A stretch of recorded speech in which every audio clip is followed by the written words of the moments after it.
Retro Hangover, supported via Patreon by listeners like you.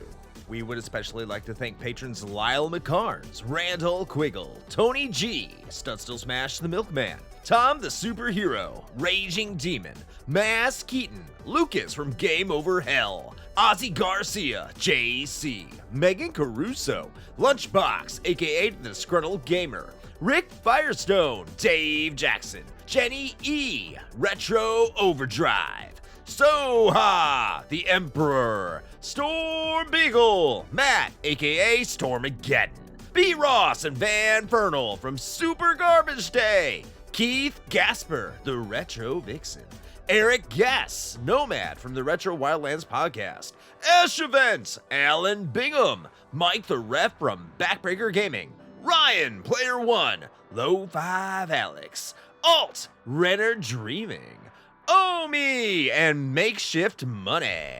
Your continued engagement and generous donations are deeply appreciated.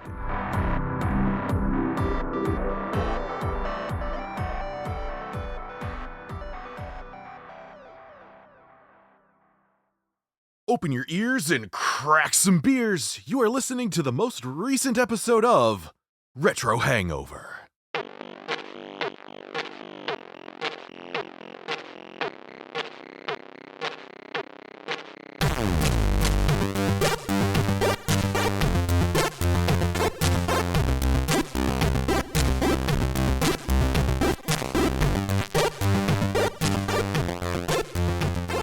And hello, retro and classic gamers. Welcome to the podcast where we gouge gangly gangsters gaining generosity generally. This is Retro Hangover.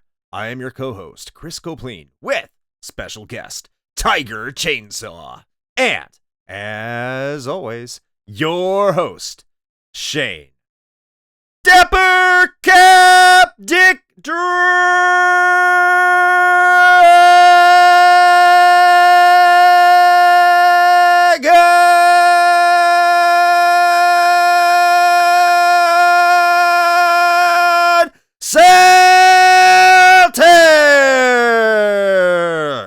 You know, had I had input on this prior to recording, I might have requested Dapper Dawn, but I'll go with Dapper Cap, I guess. It rolls off the tongue better, you know. Speaking of, by the way, your little alliteration at the beginning, you know, Al Capone, maybe not like the way, I mean, he ran soup kitchens, you know. I'm just saying, like, maybe he wasn't that bad of a guy. Could have been my friend. Sure. Yeah. Speaking of new friends, TigerChainsaw is on the show. Welcome to the show, TigerChainsaw, or TC, as we'll be calling you through this episode. Are you, is sometimes TC, is that C for Capone? Could you be associated with him? You know, I've been told that I keep it gangster, so yeah, you know, the C could be Capone. Nice. But what's up, guys? Happy to be on here. Thanks for the invite. Absolutely. Thanks for stopping by. I'm discovering that as much as there seems to be some hidden Master System love, only very few people actually love the Master System, and I can tell from your YouTube channel that you are one of them. Yeah, it's a console that I kind of got stuck with as a kid. I didn't have any of the cool new stuff that all my friends did, and I had to play what I had, and no one in my school had the Master System, and so that meant that I got to showcase a lot of cool games and a lot of crappy games as well, and so I kind of got my history down with the Master System, but I got love for most of the games. I have to ask, did you own Alf? I did not. That's not one that's actually in my library. Notoriously the worst Master System game, but one of the most expensive ones. Yeah, I don't have it in mine either. And I have quite a few. Don't have the expensive ones. And funnily enough, like, you're right, a lot of them are kind of bad. But Yeah. that's fine. The good ones, there's a lot of good cheap ones. But speaking of games, we are going to get into what we are wont to do and talk about the games that we have been playing lately. And as is tradition, we like to start off with our guests. So, TigerChainsaw, what games have you been playing lately? Well, I have been taking a stroll through the Yakuza series. I just beat the first one on the PS2, and I had a blast with it. Absolutely love this game. It is such a love letter to the early 2000s and what they could get away with back then. So I just beat that, and I started the remaster or the reboot, whatever it's called, Yakuza. Is it Kiwami? Is that how you pronounce it? Kiwami, I think. It's Kiwami. close enough. Okay. Yeah. Yeah, so I'm playing through that right now, and I'm kind of noticing the differences between the two. Both of them have some great pros, but both of them also have some cons. But I've been enjoying the Yakuza series. Yeah, I know we have a lot of people who listen to the show that love Yakuza. Oh, they've been trying to get me and everybody else into it for years. It seems to be well worth it. My son, my youngest son, has been playing the absolute crap out of Yakuza to the point that he's playing it when his mother comes in the room. I try to embarrass him and be like, "Hey, look, your son's running a brothel. Give him encouragement." He's like, "He's what?" And I just walk away. So yeah, I got so obsessed with Yakuza because like they just scream it all the time in the game that I started just like yelling it around my house. And I Venmoed my wife some money, and you kind of have to put some notes in there, and I just put Yakuza, and we actually got both of our accounts frozen, and we got investigated because they thought that we were running money for a Japanese gang. And so for about a week, my Venmo was frozen because I put Yakuza, and so I learned not to say that word too much anymore. They didn't think as like it was too much on the nose. Like, hey everyone, look, Yakuza money. Yeah, They're illegal like, money "Oh, right yeah, here, that- guys. I'm announcing everything. But yeah, Yeah, it's kind of like, a fun oh. little It's like footnote. sending a cash app with a note that just says for crime. I need to try that. Yeah. Actually, let me not. The financial industry would would not be happy with me, and I need them to be happy with me. How about yourself, Shane? What have you been playing lately? Oh man. Well, there's this game that is it's a lot like one you might have heard of, a little title called Diablo. In Never heard of fact, it started by taking a lot of inspiration from Diablo 2, Hmm. basically copying their homework and then, well, honestly improving on a lot of it. So Gauntlet. Yeah, playing some PoE 2, Path of Exile 2, not Pillars of Eternity as Chris thought earlier. And it's pretty good. It's pretty good. It's kind of like if Diablo and Dark Souls had a baby. So it's like they made a game specifically laser targeted at me. I feel called out, actually, a little bit.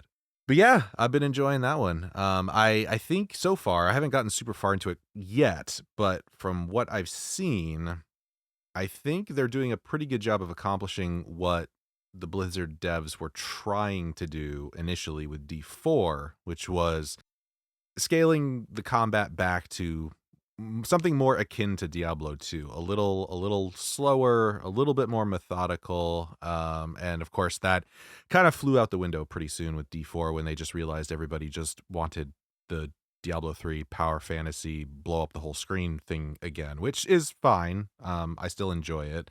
It has its place, but this was something I was talking about on our recent Sunday stream, that I think they can coexist quite nicely together because of that. Diablo 4 is like the more bombastic, like arcadey style ARPG, and I think PoE 2 is going to fit nicely into that more, like I said, methodical, sort of like Dark Souls-y combat, tactical-ish sort of thing.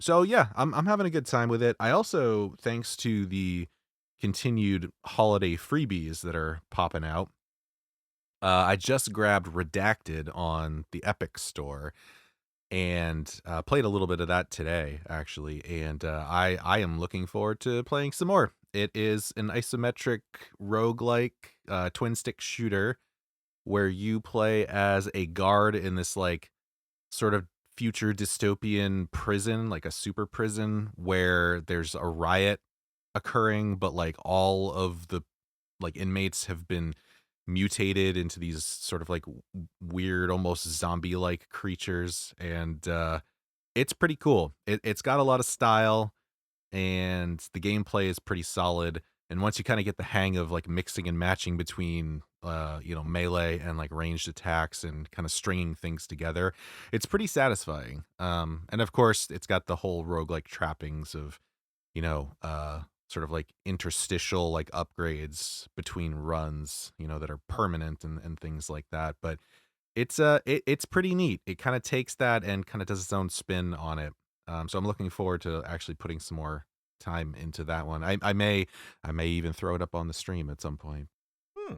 But yeah, I think that's pretty much me, man. I don't know what about you, Chris? What you got going on besides icing mobsters? Well, because Gangster Town has been so short, I've been able to actually, play some other games on top of things. And one includes the game we'll be talking about next time, which, spoiler, is called Vi for the Sega CD. I've actually been streaming it a bunch, and I've been talking about it there, so that should be no surprise to fans of the show. But in terms of things outside of the show, I've actually been playing some things. One for our Retro Hangover review crew in our Discord, I was able to actually complete, and I'm surprised I did this, SNK versus Capcom Card Fighters Clash for the Neo Geo Pocket Color.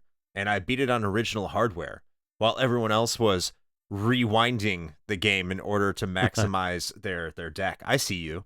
I see what you did. I took the hard way, though. I did it the correct way. Ha ha! Mike Matei would be proud of me. And if you don't know who he is, I think that's actually pretty cool. Not that I have anything against Mike Matei. I don't care. Just some people like to make fun of the fact, what is it? He said if you beat a game emulated, you haven't really beat it. So I really beat the game. Anyway, let me talk about Card Fighters Clash really quick. And that is that I had fun with it. If you're a fan of SNK or Capcom properties, you'll get a kick out of it, even though you might hate card games. That might limit your fun. But this was the first card video game I had actually ever sat down and played for a while. And I can't say I hate it. I would say, there's some issues with it. The music's terrible. And the graphics aren't particularly good. And there's an RNG issue. When I say graphics, like the profiles of the characters are fine. It's just like the in-game graphics are kind of like a half step up from Pokemon on technically more powerful hardware. So it's kind of disappointing. But yeah, I had a good time. The last thing I played it for two or so hours, and I definitely want to get through it because I've been wanting to play it for years, over a decade, I think now. And that is Child of Light for the Wii U. And what a gorgeous game. It's such a good looking game. I love the battle system because it's straight out of Grandia. There's like no mistaking it, except like you're not moving around the screen. It's more like on a typical kind of Final Fantasy setup where one side is on one side and the other side's on the other. So on a 2D plane. So I mean, if you like Grandia though, if you like that battle system, you'll probably enjoy Child of Light. It also has like a good exploration system. You can fly around. Seems pretty basic. Seems like an easier game. So if you like artsy type games, yeah, check that one out. I'm enjoying it so far. The only thing I'm not liking about it is that it wants to speak a lot in rhyme and doesn't always have a nice little rhythm to it and is getting annoying. So I can see if they're trying to keep that up. I'm gonna be like, okay, I get it. I get what you're doing. But other than that, I'm enjoying Child of Light as well. So that is me. I had a lot of fun with Child of Light a couple years ago. That was a freebie game for PS Plus, and it was a game that my wife and I actually couch co-opted because there's like a healing aspect where I think someone can be a water droplet, and so like I would have her manually heal me during battle. And you're right, the art's beautiful in that game, and it's on the shorter side. I think it's like a 15 to 20 hour game for like an RPG, but that's perfect for me. So I enjoyed that. Oh, absolutely. And I know what you're talking about too. Is that it's like the Firefly character, which can slow down enemies and move all over the screen. So I didn't know there's a 2-player aspect. That's awesome. Like on the Wii U version, you're supposed to control it with the right stick.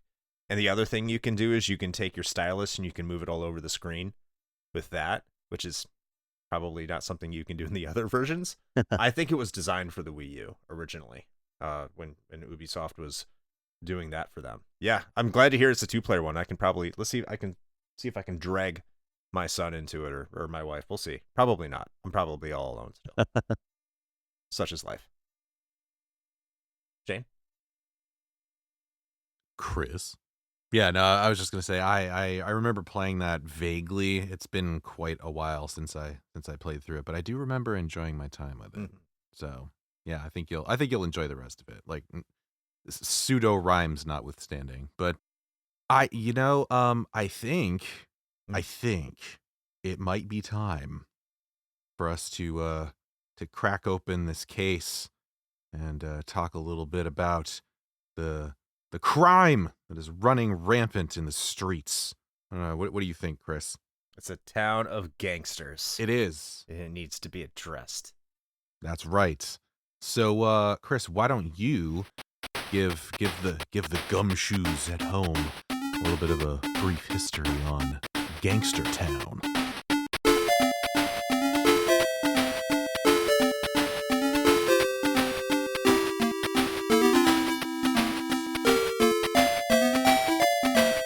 Oh, hey, it's a light gun game. Have we done one of these before? I don't think so. You'd also think that for our first light gun game, we'd start with a big name game like Duck Hunt or Time Crisis, Virtua Cop, or Point Blank. But no, we are covering Gangster Town for the Sega Master System. Because, well, why not? We both like the Master System, and our guest does too. Also, if you couldn't surmise, we're mostly providing filler here because there isn't much to say about the development history of Gangster Town.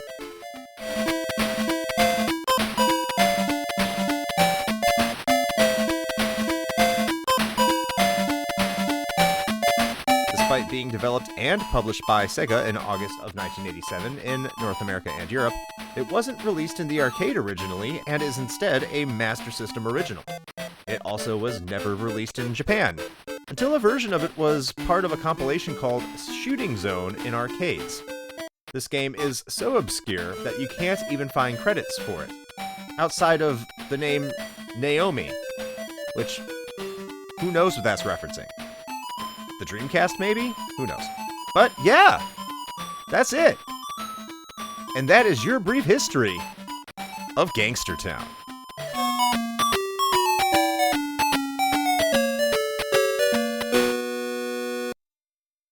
I dare say that in the pantheon of brief histories that we have presented over the many years of this show, this truly is a standout, Chris. Thank you. Yeah, I think it really fits the moniker of brief. It does. Yeah, I find it interesting too that it was never released in Japan. That's got to be maybe one of 10 Master System games that was released in the US, but not in Japan. So I feel like that's kind of a Yeah. rarity. Very rare, because if it was going to be like that, you'd expect it to just be, like in those cases, it was usually just released in just Europe or just Brazil. That would be the only case, because I know it wasn't big in Japan, but it wasn't big, like the Master System wasn't big here either. So some exclusivity outside Japan I can understand, but for just the United States and Europe, but not Japan, yeah, you're right. I mean, for a game developed and published by Sega as well. I mean, this is a first-party title, which makes it even more fascinating. Yeah. So, like, one of the things I was thinking about, too, and I don't know if there's any way to find out, but it made me wonder, because there are similarities, and we'll get into this, between this, and like, if you look really hard, you could see a lineage between this and Virtua Cop. Does this mean that there's, like, anybody on the same development staff? No, it doesn't mean that at all. And you could point to a lot of shooting games that you could argue were very similar to Virtua Cop as well, so that's completely meaningless, and I'm just trying to draw a parallel to make it more exciting. Because, yeah, why not? But I would be curious, because I know Sega had quite a bit of light gun games, but in terms of how they were designed, this is more in line with what would eventually become a game like Virtua Cop when you think about it. So I'd love to know who exactly was on this team.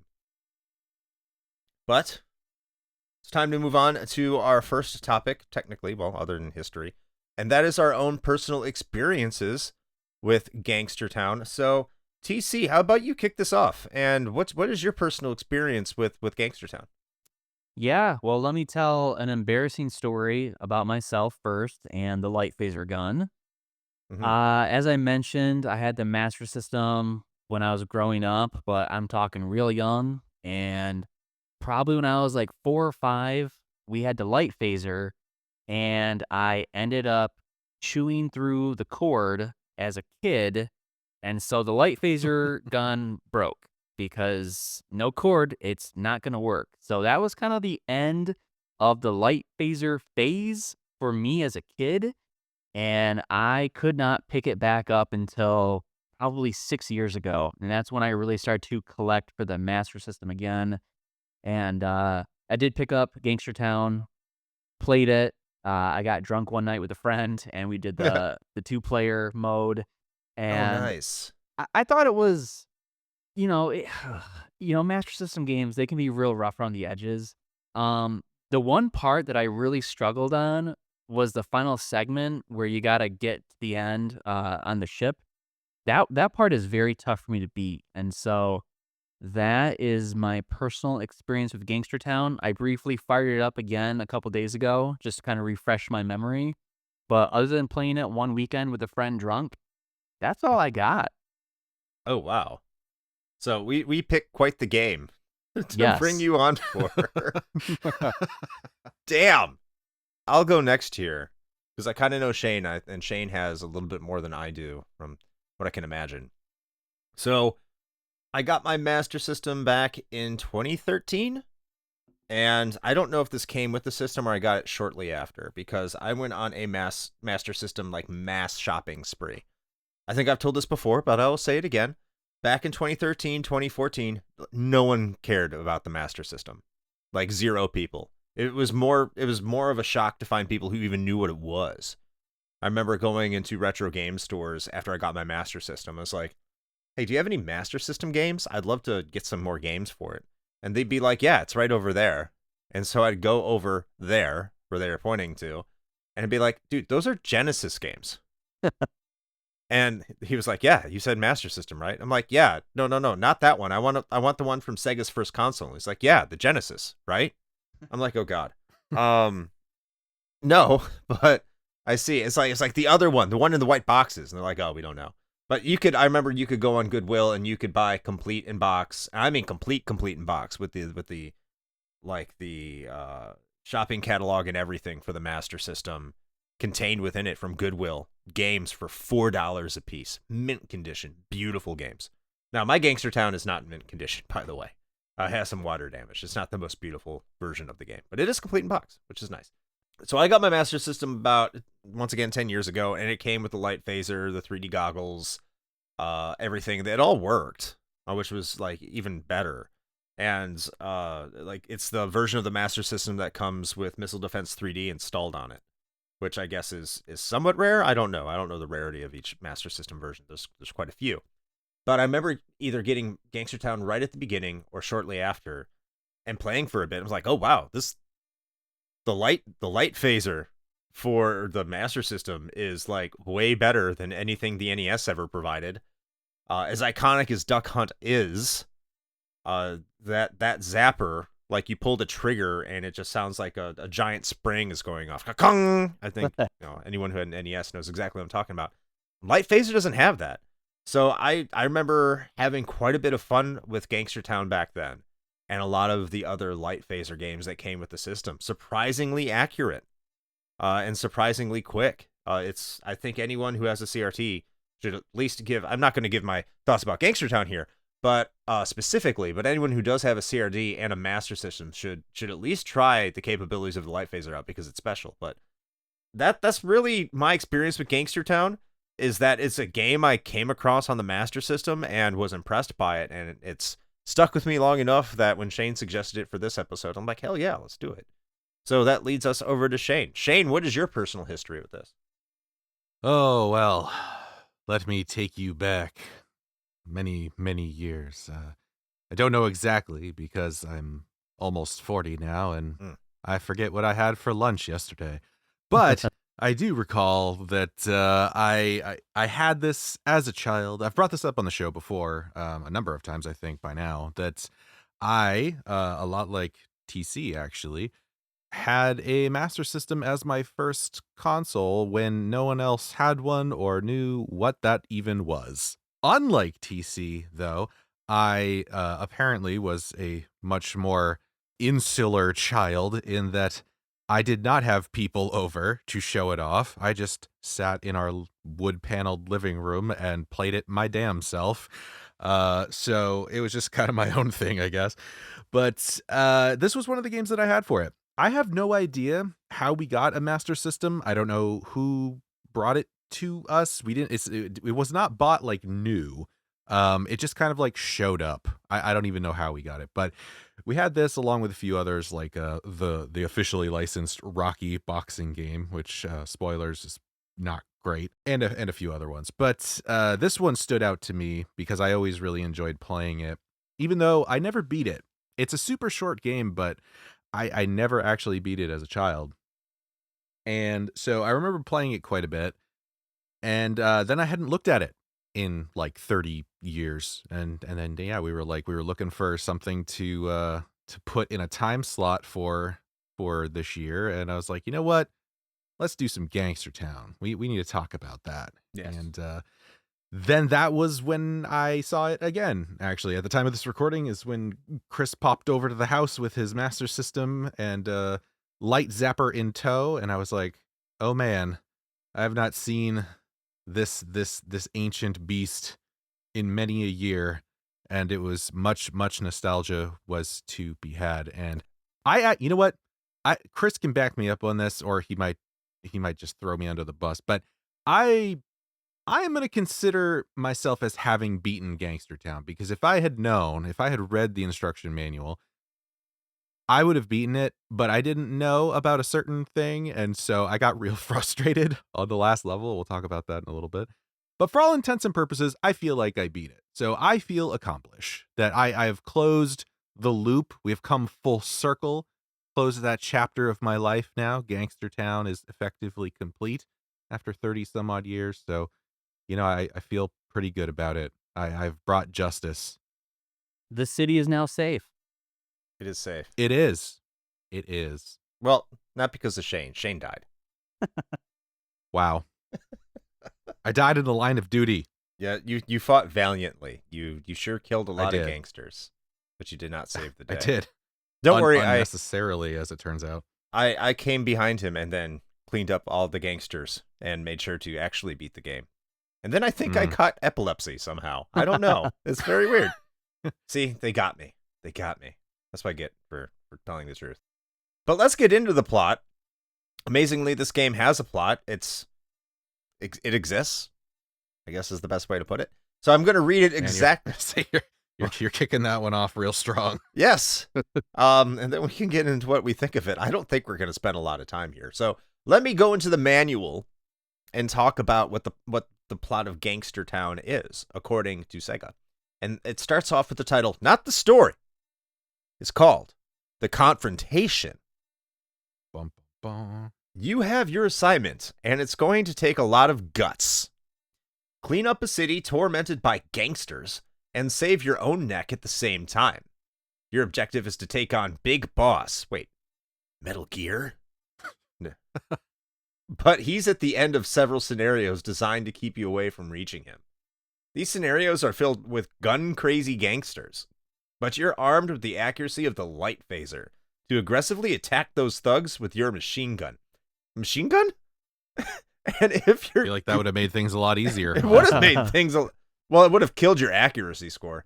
And if you're good enough, you'll meet the big boss. Metal Gear. Metal Gear. Does this game predate Metal Gear? When did Metal Gear come out? Ooh, 87. I think they both came out in 87, right? They did.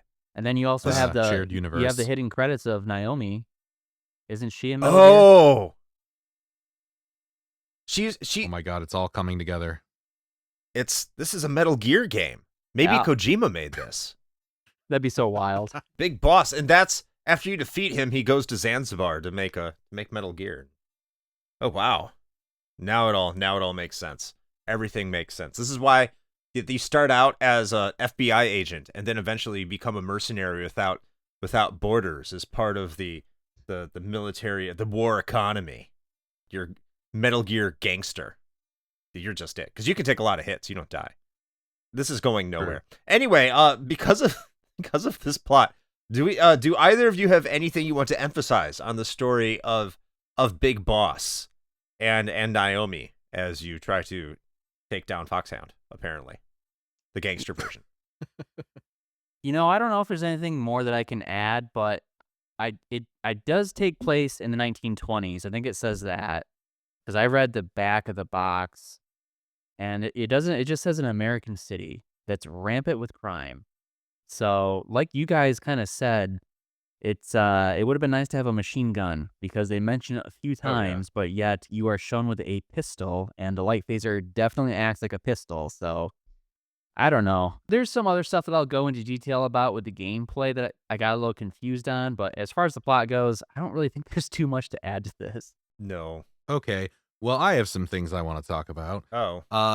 Can we discuss the lore here that is present in the instruction manual? Because I don't see how this worked into the game itself in any way, shape, or form. So if you go to page 8, if you're following along at home, all of you that have a copy of the Gangster Town instruction manual readily available, the cast of characters, by the way, if you don't put in your name, they just assign you one at the beginning of the game. And if you play 2-player, you are Scott and Bird, the most notorious of federal agents.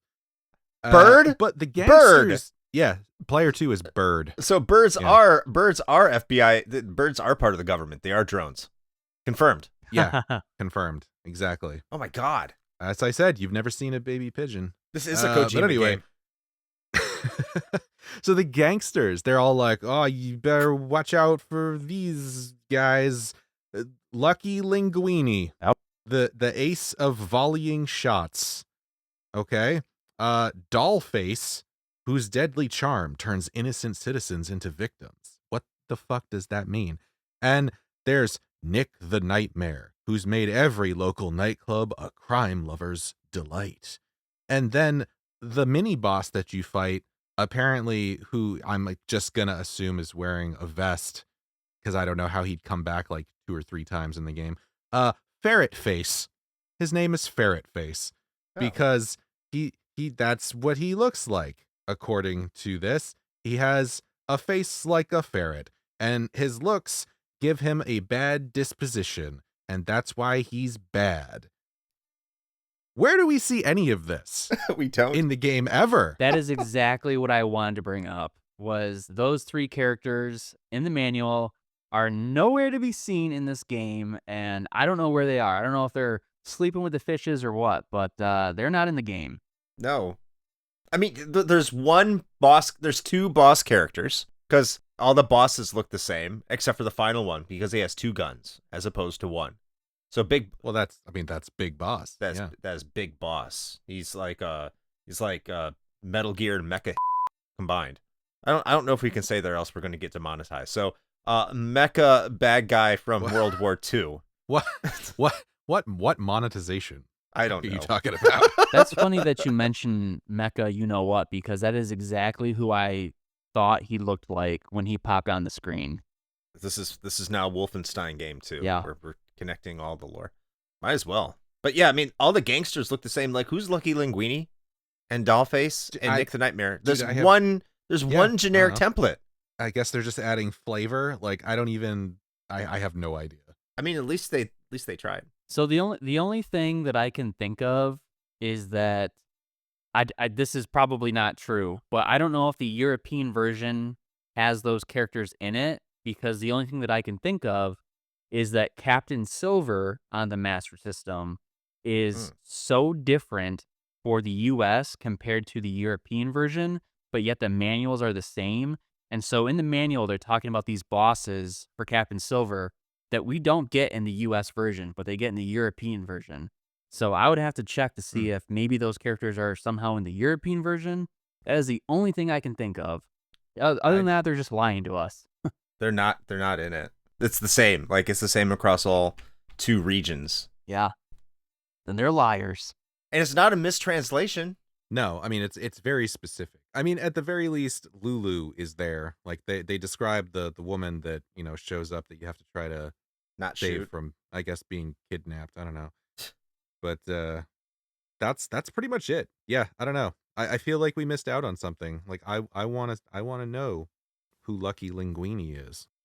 We have valiantly made this this plot section longer than I thought we were, by the way. Congratulations. Hooray! Well, let's get into the gameplay. As we said, this is a light game gun, so you take a gun and you point it at your TV and you shoot. So I hope you have a CRT TV. Apparently, you can play this on an emulator with a Wii U zapper, with a Wiimote. Wiimote, yeah. That sounds interesting. You can also play it with a mouse, I imagine, but you cannot play this with a Master System on your LCD screen, at least with modern conveniences. I know they're trying to make a light gun. I don't know if it's compatible with the Master System. I would bet it's not. But all that being said, let's get into the gameplay. Fairly basic. So, TC, let me know what you think of the gameplay here with your quote-unquote machine gun. Yes, the very powerful machine gun that you have to press each time to fire. Yes. You know, I think there's some cool features and there's some small details to the gameplay that I did like. You know, like shooting the letters to enter your name. I thought that was kind of a good touch to test the accuracy of the light phaser to get going. And then the small touches of like shooting the hats off the gangsters. I thought that's kind of a cool little nod. But like you said, like this is a light phaser game. You're going to be bombarded with gangsters all on the screen. I think there's 6 levels, right? 5 plus the bonus level, I believe. Yeah. Yeah. But as you guys already mentioned, like all the characters are the same and they all behave exactly the same. There's no change up, there's no different weapons. I guess there's like mice on the 3rd level in the saloon that you can shoot, but as Yeah. far as that goes, as far as like the enemies, they all act the same. And some of my gripes, I kind of wish that you could have changed guns, got upgrades, fought different enemies. I don't know. With the boss fights, you mentioned that you guys fight the same boss at each level or at the end of each level. I mean, My Hero did that where you fight the same boss over and over. I hate that. Just change him a color a little bit, something like that, just to make it a little bit different. But some people end up with epilepsy. Isn't that right, Chris? I may have. I think that exactly what is happening. Yeah. Shane.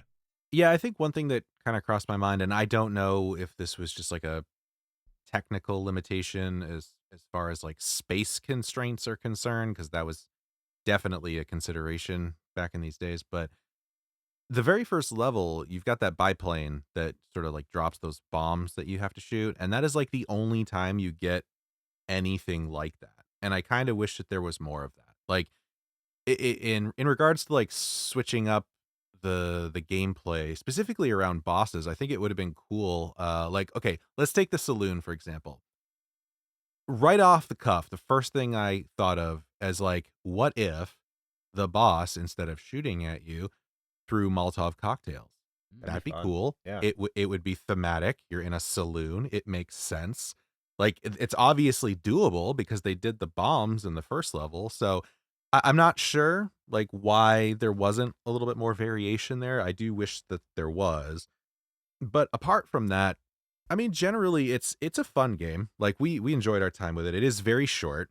I don't know, what did I do, Chris? Like 2-3 runs through it, and after that I basically got it down enough to where I got to the very last level. So it's not Yep. I don't think it's overly difficult, actually. But there's some things that we kind of missed out that if I had read the instruction manual beforehand, we probably would have, or at least I would have done. Yeah. Yeah, like the car chase, you can shoot out the tires on the car. If you hit a tire 3 times, it pops off, and then if you shoot it again when it pops off, you get like extra points. So that's like a cool little touch. And I think that's part of it too that's neat is like a lot of the environments are interactive. Like there are a lot of things that you can shoot and they will respond. They'll break lamps and actually the bottles in the saloon do matter, as it turns out, but only if you break all of them. If you break all of them, you get a bonus in points, but only if you do that. And I love, by the way, in the instructions, the description of that saloon level, they point out that mouse that runs around on the bottom of the screen in that level, and it's like, the measly mice are worth points too, and they're just as crooked, so don't spare them. Okay. Jeez. They're small too. They're hard to hit. Yeah. Yeah. Mouse crime. I did every single time because, I'm just that good of a shot. But, Yeah, clearly, yeah. yeah, Yeah. yeah. I did really enjoy the first level, though. I thought that's a very impressive way to kick the game off with that car chase, because that is a very Mhm. exciting aspect. You have this giant car, you got the gangsters coming out of it. The one thing that I tried a bunch and then I realized that nothing happens is to shoot the plane. I thought if you shoot the plane enough, something will Mhm. happen, but you can only shoot the bombs. You guys kind of mentioned that it's not overly difficult, and there are some like little ways of making the game easier. Like if you play two player, all you have to do is beat the second player's score and you earn an extra heart. So you can like really Mhm. maximize your health just by doing two player, not doing much with player two, and you're guaranteed to get a heart with player one. I kind of like that little runaround. And then if you do get a game over screen, you can shoot the floating hat and you start off at that level instead of at the beginning of Yes. practice. Yeah, I wish I would have known that. Yep. I after we finished playing today, I read that in the manual and I was like, shit. Like that I really wish I would have known. Yeah. I do like it when games do those little things, like when Super Mario Brothers did it, and like people didn't realize there's a continue function, Mm. or to the same extent. Like there's some thing I can't remember the exact thing. If I looked it up, I could tell you. We'll talk about it later this year, I'm sure. But I agree. Like I'm looking over the manual now, which I probably should have done. I just thought, hey, light gun game from the mid '80s on an 8-bit console, it's not going to do anything all that terribly impressive. Like how could it? Why would it? How would that make any sense? But I think you both bring up a lot of good points. First of all, yeah, I mean it is kind of boring shooting the same gangster over and over and over again. But then again, as short as this game is, I'd really it doesn't bother me because there's always enough to do, and it's mostly just like trying to shoot the enemy as quickly as possible before they start shooting at you. Especially like I like shooting the angels as well. I think that's fun, and actually in the last level, if you don't go after the angels, they start getting in the way of like the Mhm. actual enemies. So like prioritizing knocking out those angels from the gangsters on the ground becomes a strategic choice rather than a practical one, strictly for points. One thing like I in terms of the first stage, before I get into more specifics that you guys mentioned that I found interesting that I didn't know, the practice stage that opens up the game, I think that's a poor choice. I don't know why they opened it. That should have been a bonus stage. It should have went straight Mm. into the car chase, and then I think you could have done a target practice stage. The key stages are weird. I don't really understand the point, other than getting points. But like if you're playing the game well enough up to that area, you don't really need to get more points. I think I had like 10 hearts by stage 4, even without the bonus stages. Because if you're getting a high score, you're going to become healthier. You're going to get more hearts and just make it through a lot easier. So some things that are interesting, and this is what I really want to capitalize here with Gangster Town, is that you're right, Shane. Like so much of the environment is destructive, and like almost anything can be shot, from a light up in the ceiling to all the bottles to the drums in the saloon stage, or the windows in any of the cities. And I didn't even know about the tire. The fact that apparently you can drop a sign on the gangsters and have it Yeah. fall down on them. That's like, these are cool things that I'm not saying they're entirely original outside of the arcade. I'm sure the arcade was doing this, but for an 8-bit system original game, especially when you compare it to, again, NES zapper shooters, like this is like leagues ahead of that.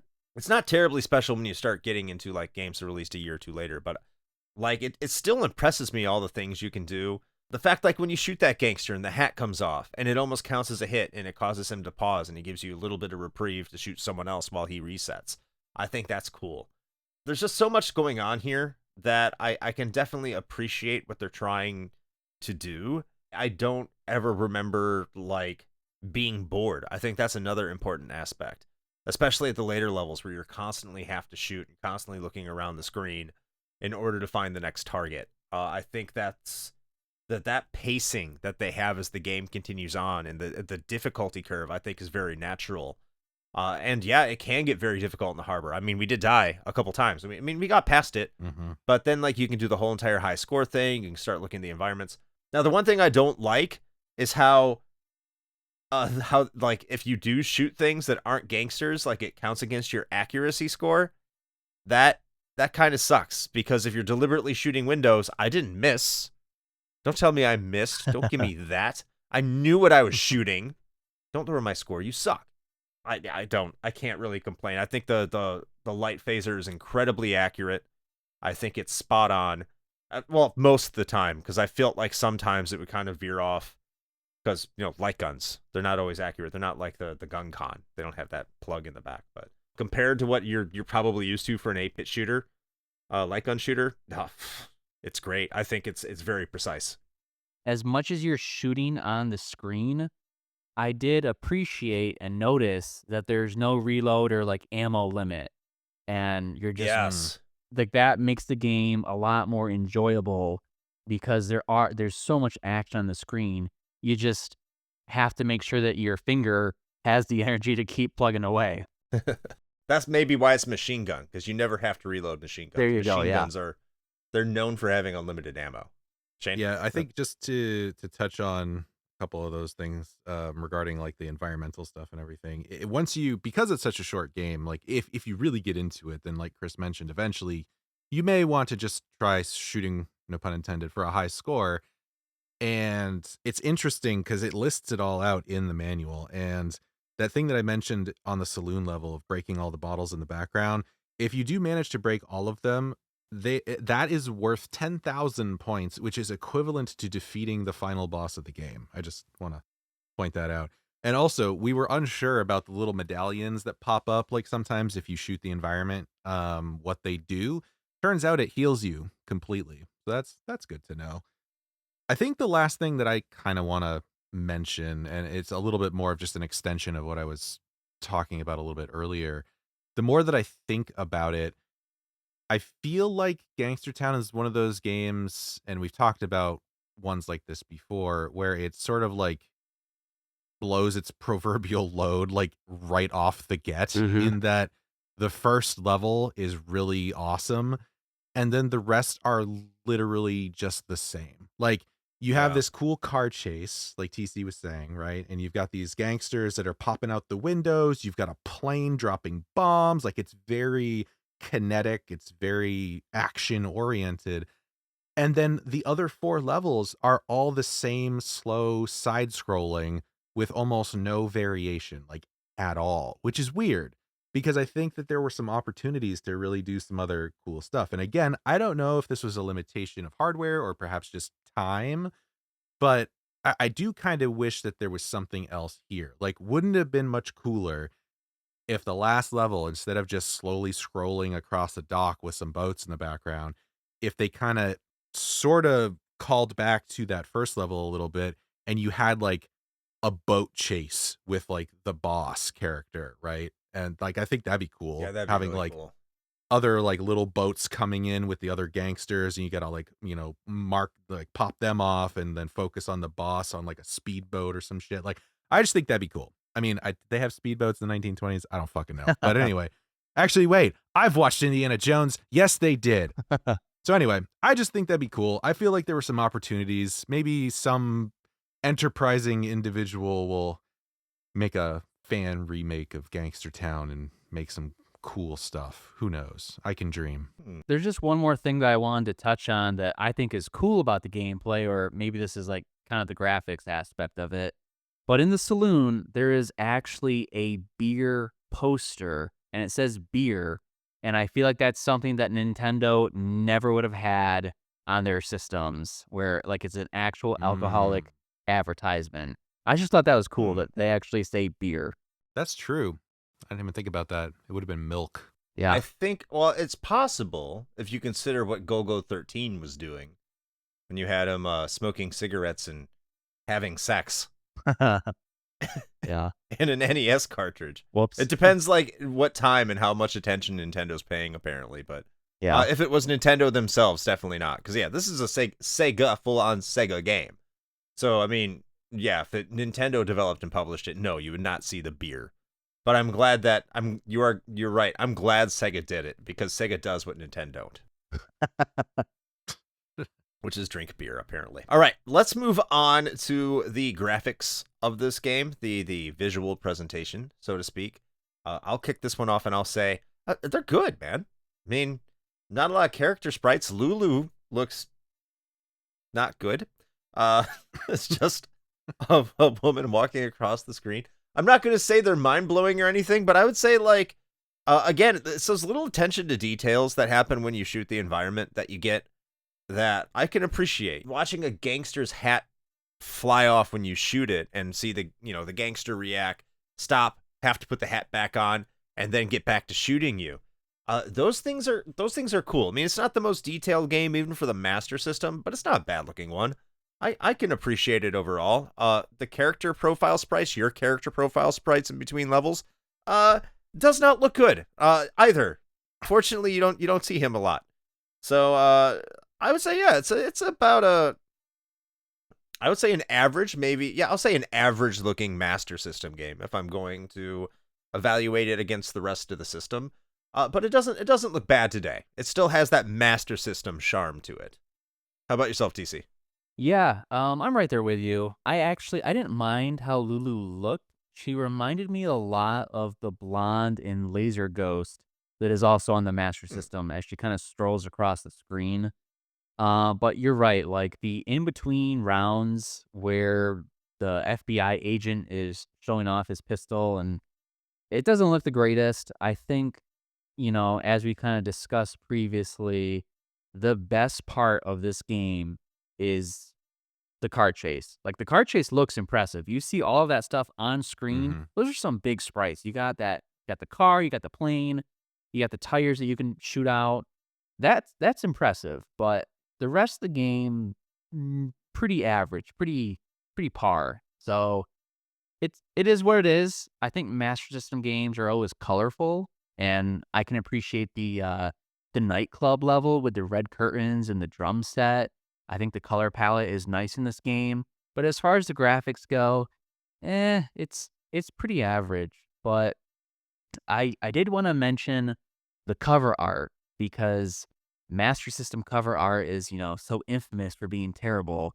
I kind of like this one. It's got the FBI agent on it, and he's just so nonchalant with his Tommy gun. He's just plugging away, and it's like he's thinking about something else. Like he's like, "Oh, did I leave the oven on like at home? I don't know." But it's a great cover. I think it's one of the better ones too. I agree. I like the cover of this one. He looks happy shooting. He does, Actually, yeah. there's like a little smile on his face. Oh, here I go killing again. Yay! Shane, what do you think? Man, I really don't have too much more to add. I think you guys both covered it pretty well. Again, I think they really sort of like pulled out all the stops for that first level, and it's really impressive with the not only the size but the like scaling on like the plane as it kind of moves in and out, and the bombs, things like that. Like I think it looks great on that level. The rest are fine. It does what it needs to do. I do agree that I generally like the color palettes of most like Master System games that I can remember, in that they are very vibrant.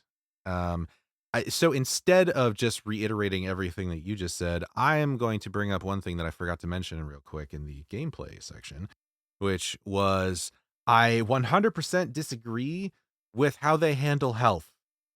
I need to mention this because it was one of my big gripes on an otherwise like positive experience. It's weirdly and unnecessarily punitive in that if you do badly, you do not regain lost health in between levels, and you do not gain more hearts to take more damage. You have to play better to get more health, which seems counterintuitive because if you're playing well, you shouldn't need more health. It really should be the other way around. That's just my opinion. I'm assuming this is just a relic of the arcade age, but I really wish that it had been reversed because to me that just really doesn't make a whole lot of sense. But just wanted to make sure I brought that up. Okay, you're wrong, but I respect your opinion. Well, thank you. I appreciate that. So here's why I think you're wrong. I'm just going to slight pushback. Mm.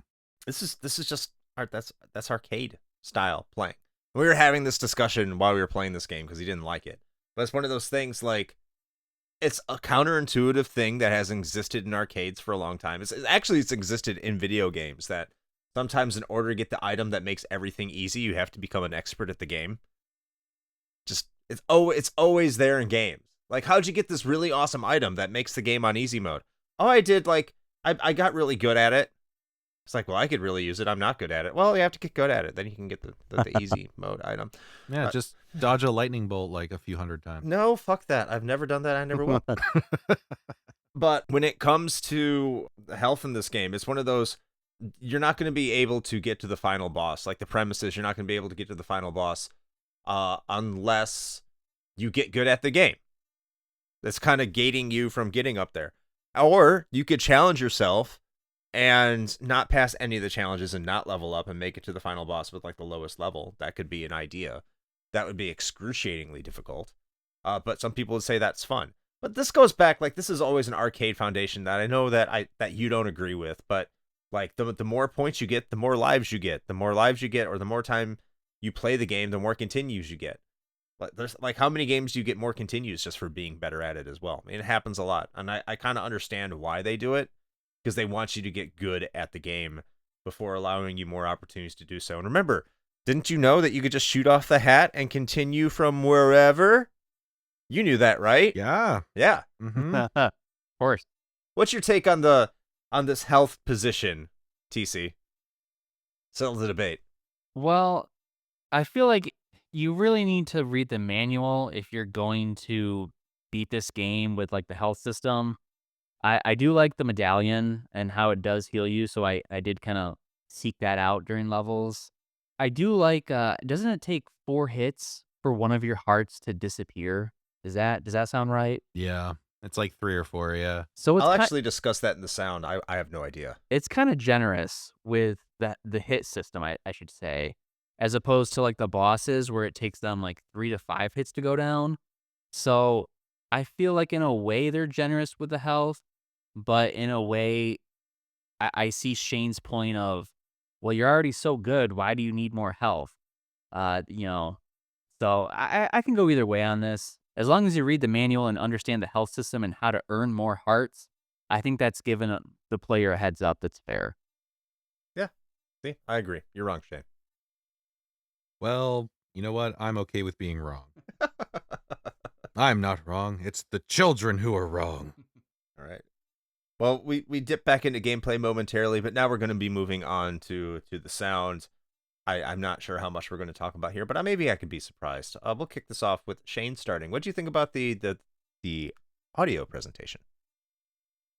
The OST is like fucking 4 or 5 tracks, and and they're bangers. No, I mean, like, unironically, I actually really like the music in this game. I mean, it's what, like 4 channels total, I think, and they make pretty good use of it, all things considered. Downtown being my favorite, just because it's got that thing going on, very period appropriate. I like it, very jazzy. But yeah, man, I don't know. Overall, I think it does what it needs to do, and I think I it's one of those things, and of course I'm biased because this was like a childhood thing for me, but the tracks from this game are perhaps a little more memorable, at least to me, than some other games of this era. I think just because they're kind of catchy. I will say that I didn't even realize it, and you'd think you would from such a short game, but the first track for the car chase is actually just reused for the docks at the end. It's the same song. I didn't notice that. Yeah. Before I get into my thoughts, TC, what'd you think of the sound? Well, I liked the little jingle in between rounds when it's showing off the stats. I just like that little touch to the game. But for me, it was kind of tough to appreciate any of the music during the levels because for me, it's like the gunshots just take over because I'm just spraying and praying and all I hear is gunshots. I don't hear a lot of the music. But the parts of the music that I did hear, I thought it was above average for most Master System games. So when I heard it, I was appreciating it, but I didn't hear it too much because I was blowing away dudes nonstop. Watch how that's clipped. Yeah, I Don't know. don't I clip I TC, instantly was like, everybody. "Oh shit." Anyway, I mostly feel the same way that both of you do. I like when I could hear the tracks. I agree. I mean, I'll even say like the Master System is not known for its high musical quality. The tunes of the Master System are like the high quality ones are very few and far between. And even in that case, they usually have an FM alternative. But when they're that good, you usually prefer the PSG. Phantasy Star, for example, has a great soundtrack that you could debate which version is better. I feel the same way about the Master System version of Outrun. But most Master System soundtracks and OSTs are I can understand why like a lot of people would like gravitate more towards the NES's sound chip. I think it's just far better.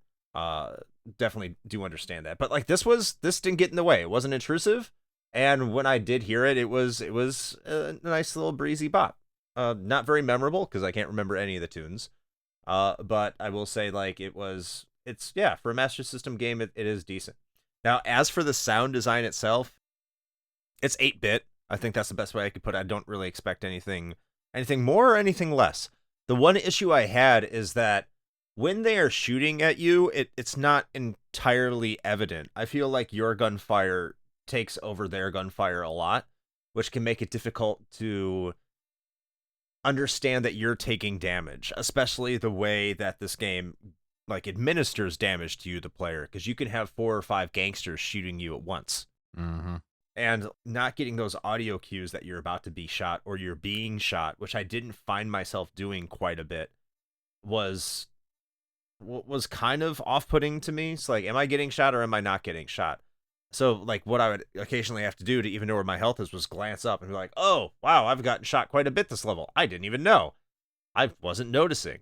And you could kind of go to visual cues as well, because I don't think it does a particularly good job of letting you, the player, know that you're being attacked. Just because there can be so much going on at the screen at once, particularly in the later levels. But I think those audio cues do that too.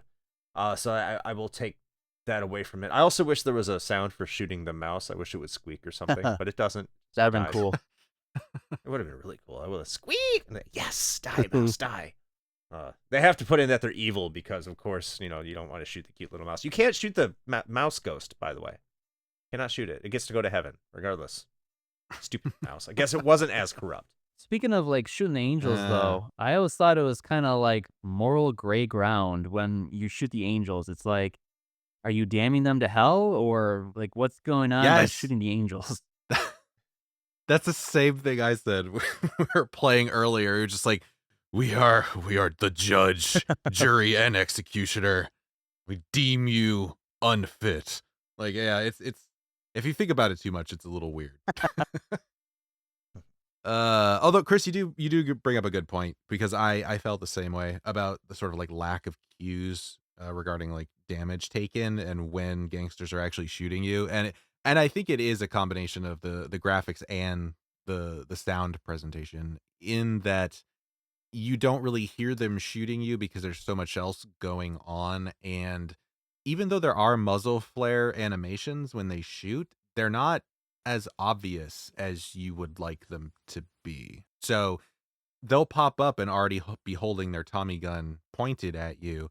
And the difference between that sprite and the sprite indicating that they are currently shooting, there's a very little difference. And so I could almost never tell like when I was actually being shot. So I would agree with that.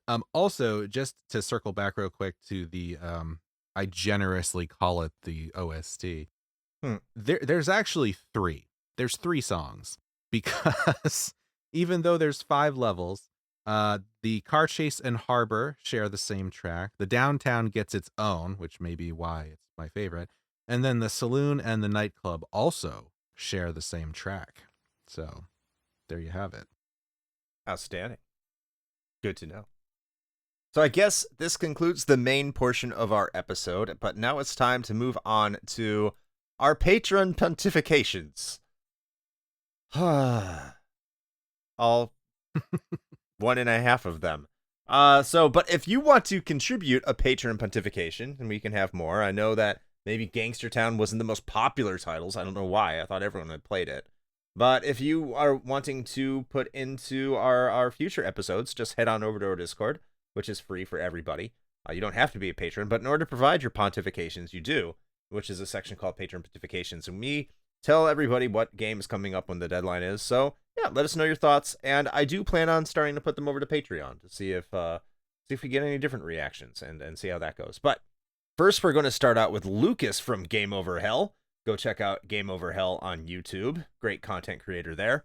And Lucas says, I have a lot of nostalgia for this game from watching my brother play. Played the game a few times many years later, and it's one of the highlights of the console, although it does get very challenging very fast, which I think is rare for the system. Heck, I'll argue this is one of the best console-like on games ever made. One of the few wins the Master System had over the NES. Try again, never say die, among the most memorable quotes from the system, along with no one goes against the Master from Strider. But maybe that's just because of how often you will see in the game over screen. All right, thank you, Lucas. All right, and our last pontification for this particular episode is from the one and only Ash Event, who says, oh wow, very interesting. I just finished getting all the 3D games. Might have to look into getting some good light gun games for the Master System next. Unless it's super pricey. I mean, that's fair. Fortunately, a complete in-box copy of this game is $15 according to price charting for the US Hey, version. there you go. Yeah, not super pricey at all. Okay, so now we're going to get into whether or not this game holds up today. Myself and Shane will go first before giving our guest the final word, as we are wont to do. I love using that word "want." Thank you, Shane, for introducing that into my vernacular. You're welcome. I'll go first here. Yeah, I think Gangster Town's a lot of fun. It's not a very deep game. You can beat it in less than 10 minutes. I think if you're on point and you are a good shot and you can react quickly to shooting things on the screen, I think that you will have a good time. Of course, a lot of considerations here need to be made. You have to have a CRT, you have to have a way to play Master System games, and you have to have a light phaser. So yeah, I mean, that's not exactly commonplace today. At least the CRT part for a lot of people. Maybe for listening to the show, I don't know. But it is one of those it's one of those games for the Master System that's just an absolute fucking blast, man. And I can't recommend this game enough to anyone who has the capability of playing it. Even though I think it caused my arm to be numb by the time I got home and I immediately needed to lay down from all the flashing of the screen that was going on. Maybe I really have problems, but you know what? Temporarily, it was worth it. Permanently, I'll probably die 5 years early, but at least I have a good story to tell about Gangster Town. All right, Shane, how about yourself? Yeah, I'm going to be honest. I was mildly concerned going into this episode because we have talked about games on the show before that I have a lot of fond memories of, and then upon revisiting them, realized that they should have been left in the rose-tinted rearview mirror. But, fortunately, this was not one of those. I really still enjoy it. It's just a lot of fun. It's very straightforward. It knows what it is, it does what it does, and it does it very well.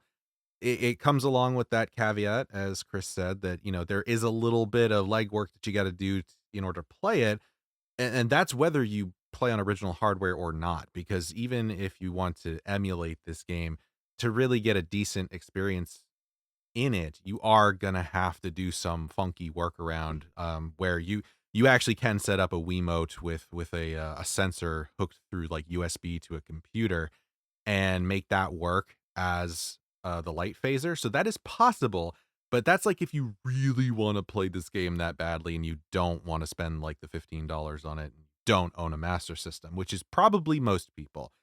But if you can overcome that, yes, this definitely still holds up. It honestly, I don't really see the argument for it being super difficult, really. Like I said, between Chris and I, even just today, I think I took about 2 or 3 runs at it, and by the end, I basically beat it. I didn't realize you had to, well, actually, you know what? It's not spoiling anything. I didn't realize you had to shoot the boat at the end in order to get the damn boss to come out. So I was sitting there for like 5 fucking minutes just shooting gangsters, and I was like, when is this game gonna end?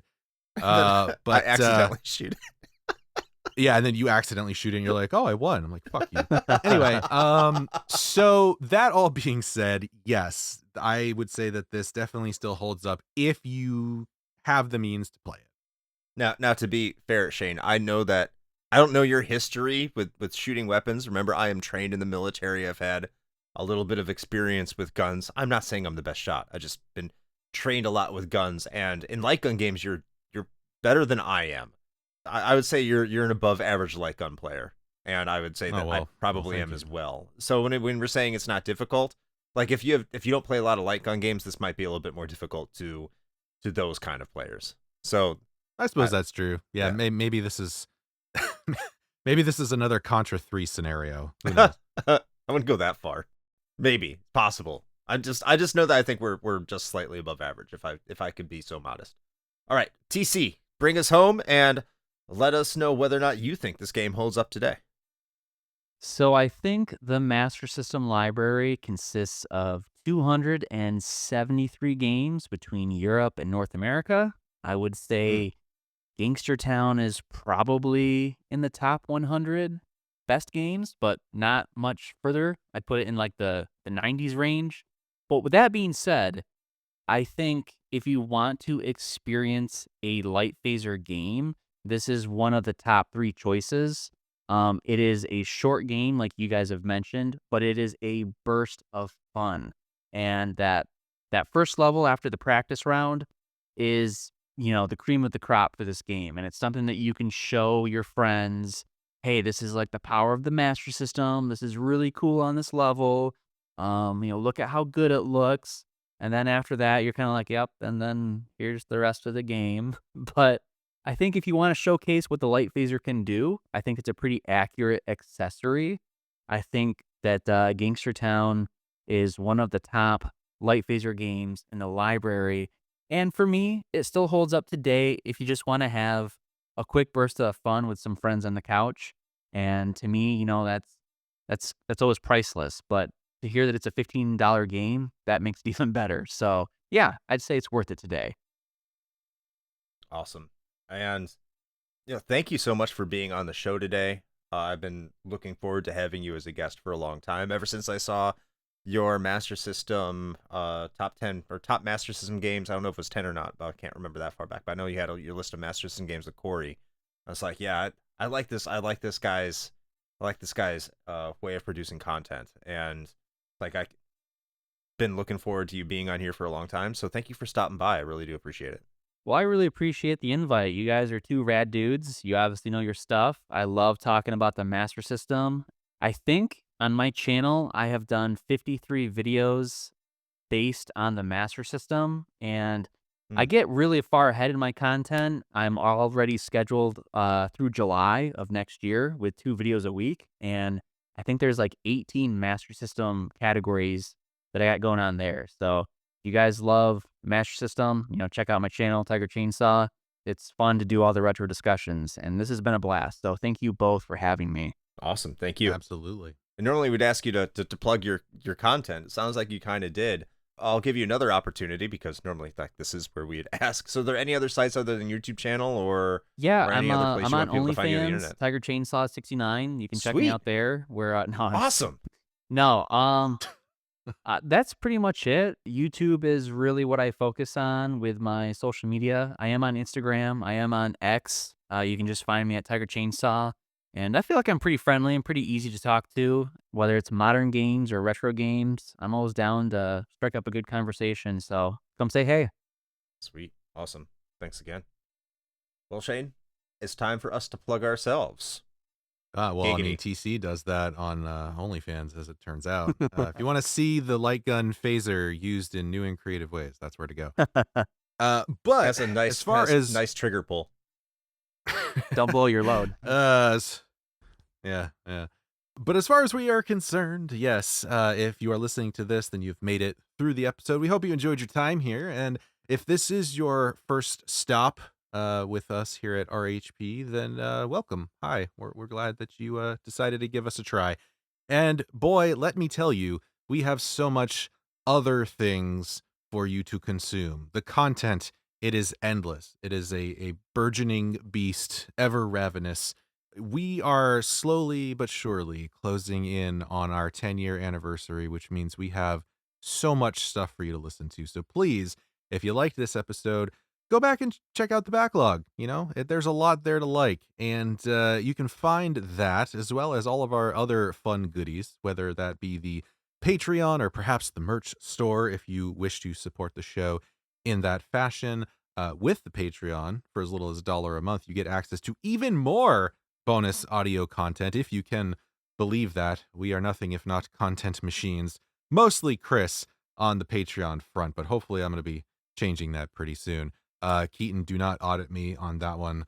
I do not want to know whether I followed up on that later or not. But please check that out as well, should you be so inclined. We also have our socials, our YouTube channel, as well as our Twitch streams, and all of that is available at our link tree in one convenient place. So please go on over to linktr.ee/retrohangover and tippy tap on the button of your choice, and you'll be whisked away to so much stuff for you to spend your time listening to.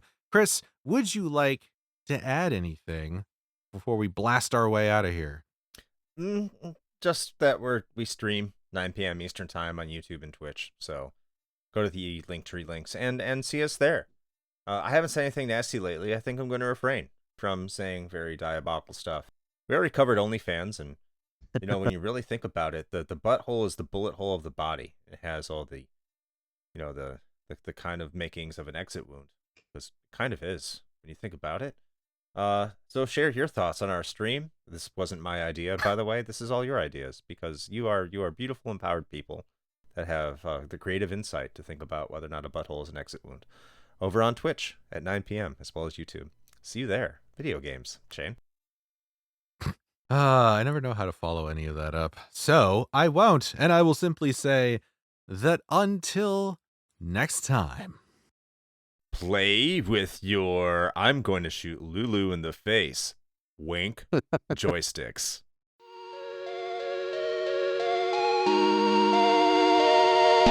Shane here with a quick message. The one rule Chris and I have always gone by regarding advertisements is this. It has to be something we use and can personally vouch for. If you know me, you know I love coffee. And Bones Coffee Company has been my go-to for home brewing for quite some time now. Their small batch beans come in an impressive variety of flavors like Mint Invaders from Chocolate Space, or Electric Unicorn, which I swear tastes exactly like Fruity Pebbles.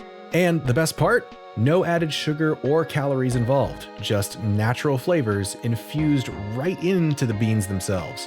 Build your own sample pack of 5 4-ounce bags to find out which flavors speak to you, or jump in head first with full 12-ounce bags. They've even got K-Cups.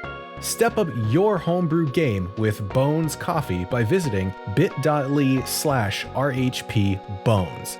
That's bit.ly/RHPBONES.